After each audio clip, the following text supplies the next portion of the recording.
تفسیرات اگر آپ بتا سکیں تو بتا دیں۔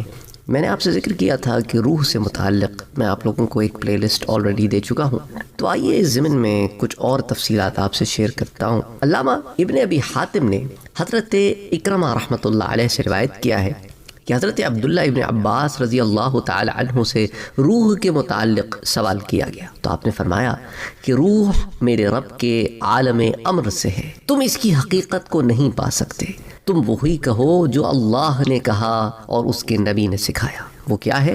وہ سورہ بنی اسرائیل کی آیہ مبارکہ ہے، وَيَسْأَلُونَكَ عَنِ الرُّوحِ، وہ آپ سے روح کے متعلق سوال کرتے ہیں۔ قُلِ الرُّوحُ مِنْ أَمْرِ رَبِّي، کہہ دیجئے کہ روح میرے رب کا حکم ہے۔ وَمَا أُوتِيتُم مِنَ الْعِلْمِ إِلَّا قَلِيلًا، تمہیں علم تو دیا گیا ہے پر بہت تھوڑا۔ تو آپ یاد رکھیں کہ ایک عالم خلق ہوتا ہے اور ایک عالم امر ہوتا ہے۔ عالم خلق میں چیزیں تخلیق ہوتی ہیں درجہ بدرجہ، اور عالم امر میں چیزیں تخلیق ہوتی ہیں حکم سے، درجہ بدرجہ نہیں۔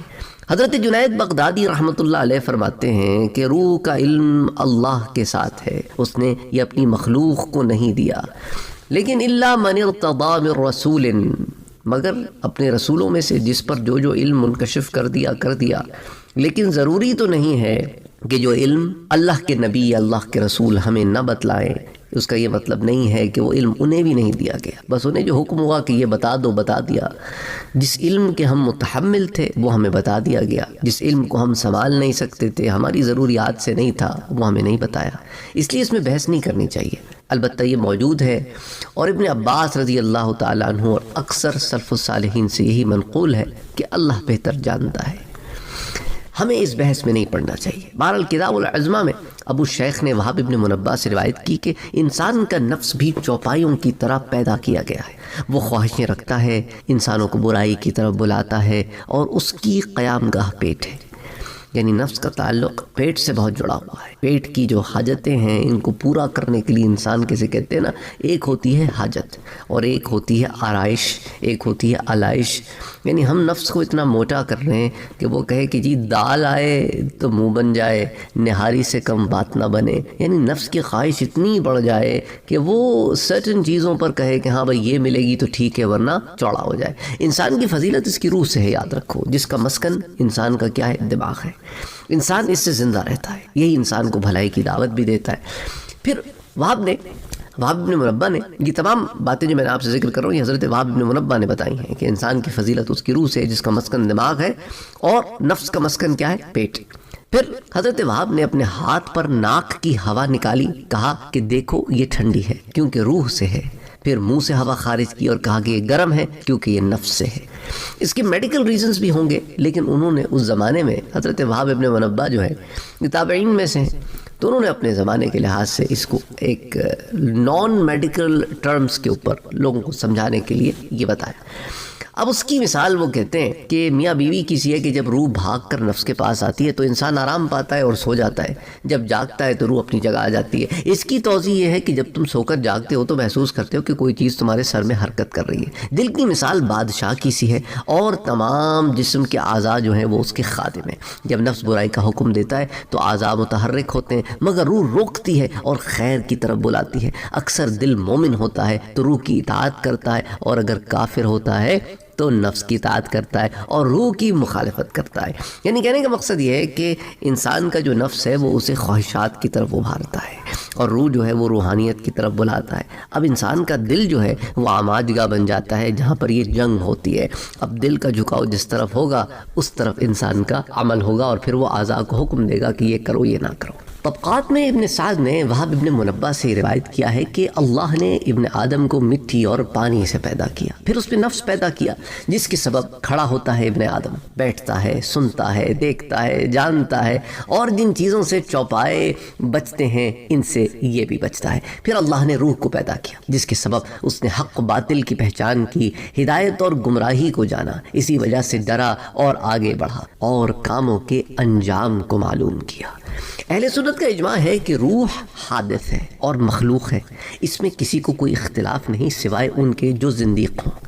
ابن اسحاق بیان کرتے ہیں کہ عبداللہ بن ابی جعفر نے فرمایا کہ میت کو جب تخت پر لے کر چلتے ہیں تو اس کی روح ایک فرشتے کے ہاتھ میں ہوتی ہے جو اس کے ہمراہ چلتا ہے۔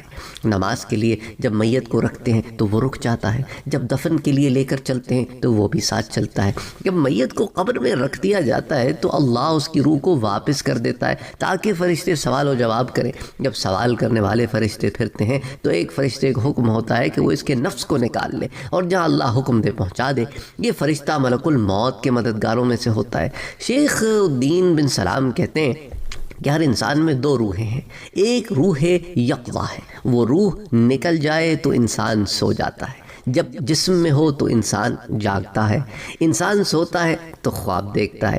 دوسری روح حیات ہے، جب جسم میں ہو تو انسان عادتاً زندہ ہوتا ہے اور جب اسے نکال دیا جائے تو عادتاً وہ مر جاتا ہے۔ جب وہ روح لوٹ آئے جسم زندہ ہوتا ہے۔ یہ دونوں روحیں انسان کے باطن میں ہیں جن کا ٹھکانہ اللہ ہی جانتا ہے۔ اللہ اکبر، اللہ اکبر۔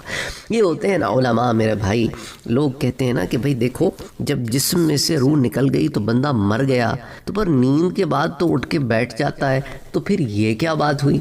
بھئی روح تو پھر واپس نہیں آتی نا۔ ہاں جن کی روک لی جاتی ہے وہ مردہ ہو جاتے ہیں، جو واپس آ جاتی ہے تو کیا ہم ہر روز جی کے اٹھتے ہیں؟ ایک طریقے سے۔ اس لیے آپ دعا کیا پڑھتے ہو سونے سے اٹھنے کے بعد کہ الحمدللہ الذی احیانا بعد ما اماتنا والیہ النشور۔ لیکن یہ موت وہ موت نہیں ہے جو مستقل طور پر روح کے نکل جانے سے ہوتی ہے۔ اس لیے یہاں پر شیخ الدین ابن سلام نے یہاں پر روحوں کی اقسام بیان کی کہ روح یقظہ ہے، یہ خوابوں کی دنیا میں رسائی کرتی ہے، یہ روح کا حصہ ہے، اور دوسری روح حیات ہے جو جسم میں آپ دیکھیں انسان خواب دیکھ بھی رہا ہو تو زندگی کی رمق اس میں رہتی ہے۔ حضرت عبداللہ ابن مسعود سے ایک روایت آتی ہے کہ تمہاری پیدائش اس طرح سے ہے کہ تم 40 روز تک ماں کے پیٹ میں رہے تو پانی، پھر 40 روز تک علقہ بنے رہے، پھر 40 روز تک مدغہ بنے رہے، پھر فرشتے نے آ کر روح پھونکی۔ اس کے بعد روح پھونکنے اور نفخ روح اور خلق روح یہ دو الگ الگ چیزیں ہیں۔ روح کا پھونکنا اور شے ہے اور روح کی تخلیق اور شے ہے۔ روح تو طویل عرصے سے مخلوق ہے نا، جیسا کہ مثال کے طور پہ اللہ تعالیٰ نے عالم ارواح میں تمام ارواح سے عہد لیا تہ عہد الست، تو ابھی تو روح زندہ تو ہے بحیثیت روح لیکن ابھی پھونکی نہیں گئی۔ تو فرماتے ہیں حضرت عبداللہ ابن مسعود کہ فرق یہ ہے کہ روح طویل عرصے سے مخلوق ہے، روح بدن کے فنا کے بعد بھی باقی رہتی ہے، کیونکہ اللہ نے قرآن کریم میں آیہ مبارکہ فرمائی ہے۔ حضرت عبداللہ ابن مسعود اس آیہ کو دلیل کے طور پر بیان کرتے ہیں کہ کل نفس ذائقۃ الموت، کہ ہر نفس کو موت کا مزہ چکھنا ہے۔ ظاہر کی جو چکھنے والا ہے وہی اس کو چکھے گا نا، روح تو باطن سے تعلق رکھتی ہے۔ تو چکھی جانے والی چیز کے بعد بھی کیا باقی رہتا ہے کہ بھئی جب چکھ لیا تو چکھنے کے بعد جس نے چکھا وہ باقی رہتا ہے نا، ختم تو نہیں ہو جاتا۔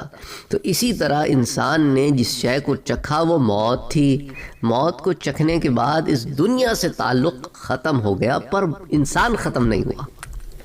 یہ فرمایا اس لیے کہ کل نفس ذائقۃ الموت۔ اور اسی طرح قرآن میں فرماتا ہے اللہ کل من علیہا فان، سورۃ الرحمن میں آتی ہے نا آیت، اس کے مطابق قیامت کے دن ہر شے فنا ہو جائے گی اور پھر لوٹا دی جائے گی، جو بھی زمین پر ہے فنا ہوگا۔ ذائقہ موت جسم سے روح کا جدا ہونا ہے، روح کا ختم ہو جانا نہیں ہے، اور روح کا مقام کائنات ہے ہی نہیں۔ کائنات کی ہر شے فنا ہو جائے گی لیکن اس میں بعض ایسی چیزیں ہیں جو فنا میں داخل نہیں ہیں، جو میں آپ کو پہلے بتا چکا ہوں۔ روح اگرچہ ایک ہی جنس ہے تاہم اپنی اوصاف کے لحاظ سے مختلف ہے۔ ہر قسم کی روح اپنے ہم شکل سے محبت کرتی ہے اور مخالف سے نفرت۔ ابن عساکر نے تاریخ میں اپنی سند سے حرم ابن سنان سے روایت کیا، کہتے ہیں کہ حضرت اویس قرنی رحمۃ اللہ علیہ کے پاس میرے جانے کا اتفاق ہوا۔ اس سے پہلے میری اور ان کی کبھی ملاقات نہ ہوئی تھی۔ جب سلام کہا تو فوراً وعلیکم السلام یا حرمن ابن سنان کہنے، تو پوچھا کہ بھئی میرا اور میرے باپ کا نام آپ کو کیسے معلوم ہو گیا؟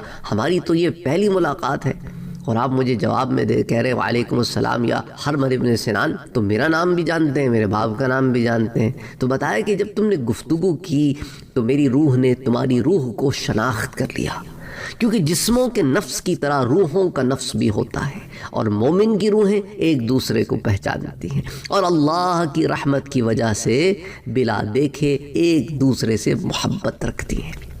حدیث میں کہ جب اسرافیل علیہ السلام روحوں کو پکاریں گے تو مومن کی روحیں بھڑکدار نور کی مانند آئیں گی اور کافروں کی ارواح اندھیرے کی مانند۔ پھر جب سب کو جمع کر کے سور میں رکھیں گے، پھر سور پھونکیں گے تو اللہ تعالیٰ فرمائے گا مجھے اپنی عزت اور جلال کی قسم ہے، ہر روح اپنے جسم کی طرف واپس لوٹ جائے گی، تو روحیں شہد کی مکھیوں کی مانند زمین و آسمان کو پر کر دیں گی، اور ہر روح اپنے جسم کی جانب چلے گی، جسم میں اس طرح داخل ہوگی جیسے جسم میں زہر سرائیت کرتا ہے۔ تو حضور صلی اللہ علیہ وآلہ وسلم نے اپنے ارشاد میں روحوں کو شکل و صورت میں شہد کی مکھیوں سے تشبیہ نہیں دی، بلکہ محض نکل کر منتشر ہونے میں شہد کی مکھیوں سے تشبیہ دی ہے۔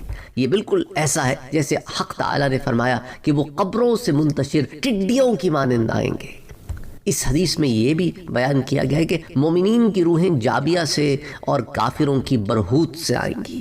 وہ اپنے جسموں کو اس طرح پہچانتی ہیں جس طرح تم اپنی سواریوں کو، بلکہ اس سے بھی زائد۔ مومنوں کی روحیں سفید ہوں گی اور کافروں کی سیاہ۔ ابن مندہ نے عمر بن منبہ سے مرفوعاً روایت کی ہے کہ حضور اکرم صلی اللہ علیہ وآلہ وسلم نے فرمایا کہ اللہ تعالیٰ نے اپنے بندوں کی روحوں کو بندوں سے 2000 سال پہلے پیدا کیا، تو جنہوں نے ایک دوسرے کو پہچانا وہ مل گئیں اور جنہوں نے نہ پہچانا وہ مختلف ہو گئیں۔ پھر ذریت آدم کو ان کی پشت سے نکال کر جب اللہ نے آدم کو پیدا فرمایا تو ان کی پشت پر ہاتھ پھیرا، تو قیامت تک پیدا ہونے والی ذریت آپ کی پیٹھ سے نکل آئی۔